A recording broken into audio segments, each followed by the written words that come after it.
నీ చంద్రబాబు నేను ఒకటి అడుగుతున్నా, ఇదిగో నీ మోసం.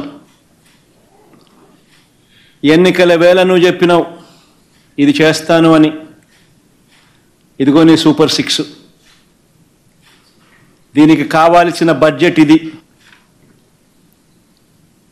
74,000 కోట్లు.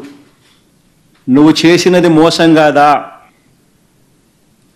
నువ్వు చెప్పినది అబద్ధం కాదా?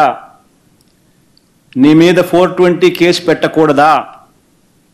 ఆర్గనైజ్డ్ క్రైమ్ ఇది కాదా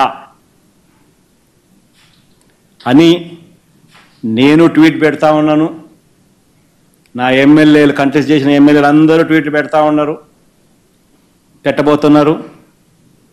మా పార్టీకి సంబంధించిన అందరూ కూడా ట్వీట్ పెట్టి నీ మీద ఎందుకు 420 కేసు పెట్టకూడదు, నువ్వు చేసినది మోసం కాదా అని వైఎస్ఆర్సీపీకి సంబంధించిన ప్రతి కార్యకర్తకు పిలుపునిస్తా ఉన్నాను. ఈ రెండు కూడా ఇదే మాదిరిగానే పెడుతూ ట్వీట్ చేయండి. ఇన్స్టాగ్రాము, ఫేస్బుక్, వాట్సాప్, యూట్యూబ్ అన్నిట్లోనూ పెట్టండి. ఎంతమంది నేను అరెస్ట్ చేస్తాడో చూద్దాం. అరెస్ట్ చేయడానికి ఏదైనా ముందుకు వస్తే ఫస్ట్ నా దగ్గర నుంచి స్టార్ట్ చేయమని చెప్తున్నా. ఏమయ్యా నువ్వు చెప్పలేదా ఇవన్నీ? నీ మేనిఫెస్టోలో ఇవన్నీ లేవా? నీ బడ్జెట్ ఇది కాదా? నీ బడ్జెట్లో కేటాయింపులు, వీటికి సంబంధించిన కేటాయింపులు ఇవి ఉండాల్సింది కాదా? మరి ఎందుకు కేటాయింపులు చేయలేదు? చేసినందుకు, చేయనందుకు, మోసం చేసినందుకు, అబద్ధాలు చెప్పినందుకు నీ మీద 420 కేసు ఎందుకు పెట్టకూడదు అని ప్రశ్నిస్తూ రాష్ట్ర వ్యాప్తంగా ప్రతి ఒక్కరం కూడా ట్వీట్ చేయబోతున్నాం. జగన్మోహన్ రెడ్డి గారు ఈరోజు మీరు మాట్లాడుతూ సూపర్ 6 గురించి అనుకుంటా బడ్జెట్ చూపించి ఏదేదో మాట్లాడుతున్నారు. అయ్యా, తల్లికి వందనానికి కేటాయింపులు జరిగాయి, ఆడబిడ్డ నిధికి కేటాయింపులు జరిగాయి, అదేవిధంగా అన్నదాత సుఖీభవ పథకానికి కేటాయింపులు జరిగాయి. ఇవన్నీ జరిగితే కేటాయింపులు నీ కళ్ళు ఎక్కడ పెట్టుకున్నావో నువ్వు అర్థం కావటం లేదు జగన్మోహన్ రెడ్డి గారు. ఇంకొకటి, మీరు మతుండి మాట్లాడుతున్నారు, మతి లేకుండా మాట్లాడుతున్నారు, అర్థం కావటంలో మీకు రాసిచ్చే స్క్రిప్ట్ ఎవరు ఏ విధంగా రాయిస్తున్నారో తెలియటం. ఆ స్క్రిప్ట్ కూడా మీరు రికార్డెడ్ కదా, కనీసం ఆ మాత్రం పిల్లల్ని ఎట్టబడితే అట్ట మాట్లాడుతున్నారు సూపర్ 6 గురించి. నువ్వు చంద్రబాబు నాయుడు గారు అధికారంలోకి వచ్చి 6 నెలలు అవుతా ఉంది. 6 నెలల్లో దీని గురించి నువ్వు మాట్లాడుతూ ఏవేవో కొన్ని పెద్ద పెద్ద మాటలు మాట్లాడుతున్నావు. 420 కేసులని ఈ విధంగా అని. నిజమైన పెద్ద 420 ఈ రాష్ట్రంలో ఎవరన్నా ఉంటారా అంటే మీరు కాదా జగన్మోహన్ రెడ్డి గారు? ఎందుకంటే గతంలో సిపిఎస్ రద్దు చేస్తా అని చెప్పి వారం రోజులు అని చెప్పి చేతులు తిప్పి 5 ఏళ్ళగా రద్దు చేయలేదు. ఈ విధంగా సిపిఎస్ రద్దు చేయని నిన్ను 420 అనొచ్చా జగన్మోహన్ రెడ్డి? అదేవిధంగా ఒకప్పుడు మెగా డిఎస్సి నిర్వహిస్తా, లక్షల ఉద్యోగాలు ఇచ్చేస్తా అని చెయ్యి ఊపావు. ఒక్క డిఎస్సి ఇవ్వాల, దానికి నిన్ను 420 అనొచ్చా జగన్మోహన్ రెడ్డి? అదేవిధంగా నువ్వు గతంలో నీ పాదయాత్రలో తల మీద చేతులు పెడుతూ, ముద్దులు పెడుతూ అనేక హామీలు ఇచ్చావు, ఒక్క హామీ కూడా నెరవేర్చలా, అందుకు నిన్ను 420 అనొచ్చా జగన్మోహన్ రెడ్డి? అదేవిధంగా ఇంకొకటి, ఇవన్నీ హామీలు నువ్వు నెరవేర్చలేదు కాబట్టి గతంలో నువ్వు ఇచ్చినట్టు ప్రజలు నిన్ను ఎక్కడ కూర్చోబెట్టారో తెలుసా? ప్రతిపక్ష హోదా కూడా లేకుండా నిన్ను కూర్చోబెట్టారు ప్రజలు. 11 స్థానాలు ఇచ్చారు. కానీ నువ్వు ఇంకా మారకుండా అదే విష ప్రచారం చేస్తున్నావు. తప్పు జగన్మోహన్ రెడ్డి గారు. ఒకటి, చంద్రబాబు నాయుడు గారు అధికారంలోకి వచ్చిన 5 నెలల్లోనే ఏం చేశారు తెలుసా?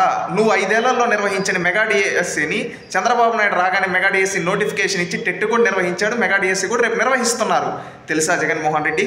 నువ్వు పెన్షను 1000 రూపాయలు పెంచేస్తా అని చెప్పి ఒకప్పుడు అన్నావు పాదయాత్రలో, నీ దాంట్లో పెంచలా. కానీ చంద్రబాబు నాయుడు గారు వచ్చిన వెంటనే ఆయన ఎంతైతే చెప్పాడో అంత పెంచి ప్రతి పేదవాడికి ఇస్తూ ఉన్నాడు. ఇది చంద్రబాబు నాయుడు గారు చేస్తూ ఉన్నారు. అదేవిధంగా నువ్వు ఒకప్పుడు అన్నిటికీ పాఠశాలల్లో నాణ్యత లేకుండా ఏ ఊరంటే ఆ పనులు చేసావు. దానంటే రీఫార్మ్స్ తీసుకొని వస్తూ ఉన్నారు. ఒకప్పుడు నీ డబ్బా పెట్టుకొని కొట్టుకునేవాడివి, కనీసం ప్రజల్ని కలిసేవాడు కూడా కాదు, ఇంట్లో కూర్చోండేవాడు. కానీ ఈరోజు చంద్రబాబు నాయుడు గారు ప్రజల దగ్గరికి వెళ్ళి ప్రజా సమస్యలు తెలుసుకుంటూ వాళ్ళ కష్టాలు తీరుస్తూ ఉన్నాడు. ఇవన్నీ చంద్రబాబు నాయుడు గారు ప్రతి ఒక్క పథకానికి కేటాయింపులు చేసి రాష్ట్రంలో నీ హయాంలో గుంతలు ఉండే రోడ్లను ఈరోజు పూడుస్తూ, అదేవిధంగా అభివృద్ధి సంక్షేమం జోడెద్దుల్లాగా ముందుకెళ్తూ ఉంటే ఈరోజు చూసి ఓరవలేక నీకు అలవాటైన విష ప్రచారం చేస్తున్నావు జగన్మోహన్ రెడ్డి. ఇంకా విష ప్రచారాలు మానుకోకపోతే రేపు భవిష్యత్తులో, గతంలో నీకు 151లో నుంచి 5 బీకేసి 11 ఇచ్చారు. ఈసారి అదే విష ప్రచారం చేస్తే ఆ 11లో 1 బీకేస్తే నీకు మిగిలేదు ఒకటే జగన్మోహన్ రెడ్డి. అది తెలుసుకో. నువ్వు అంటున్నావు నేను ట్వీట్లు వేస్తా, ఫేస్బుక్లు వేస్తా, ఇన్స్టాగ్రామ్లో పెడతాం, ఇవన్నీ మాట్లాడుతున్నావు. గతంలో మీ పార్టీ నాయకులు ఫేక్ రాతలు రాసి ఇంట్లో ఆడబిడ్డల గురించి మాట్లాడి ఈరోజు జైల్లో కూర్చోంటే భావ వ్యక్తీకరణ స్వేచ్ఛ అంటా ఉన్నావు.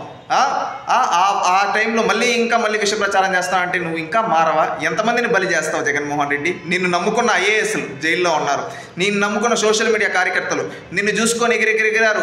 ప్రతిపక్ష నాయకుల ఇంట్లో ఆడవాళ్ళ గురించి, రాష్ట్రంలో మహిళల గురించి ఎట్టబడితే అటు తప్పుడు రాతలు రాశారు. ఈరోజు జైలుకి వెళ్ళుంటే వాళ్ళ వెనకేసుకొని వస్తున్నావు. ఎవరిని? ఆడవాళ్ళని తిట్టిన వాళ్ళని, ఆడవాళ్ళ గురించి తప్పుడు రాతలు రాసిన వాళ్ళని వెనకేసుకొని వస్తున్నావు. మళ్ళీ ఈరోజు నేను ట్వీట్లు వేస్తా అంటావు. నువ్వు ట్వీట్లు వేసుకోవడానికే పనికి వస్తావు, ప్రజలకు సేవ చేయడానికి పనికిరావు జగన్మోహన్ రెడ్డి, అది గుర్తుపెట్టుకో. ఎందుకంటే రీసెంట్గా కూడా కొంతమంది అన్నారు ఎక్స్ సీఎం ఎక్స్లో తప్ప బయట కనబడటం లేదని చెప్పి. ఇక ఆ విధంగా కామెడీ అని అయిపోతున్నావు జగన్మోహన్ రెడ్డి. ఇకనైనా మారి పద్ధతి మార్చుకొని ఒక హుందాతనంగా, ఒక బాధ్యత గల ఎమ్మెల్యేగా ఎలా ప్రశ్నించాలో అలా ప్రశ్నించు, నిర్మాణాత్మకమైన విమర్శలు చేయి. అంతేగాని నోటికి ఏదొస్తే అది గాలి లెక్కలు చెప్తే జనాలు ఎవ్వరు చూస్తూ ఉండరు జగన్మోహన్ రెడ్డి, గుర్తుపెట్టుకో, ఖబర్దార్.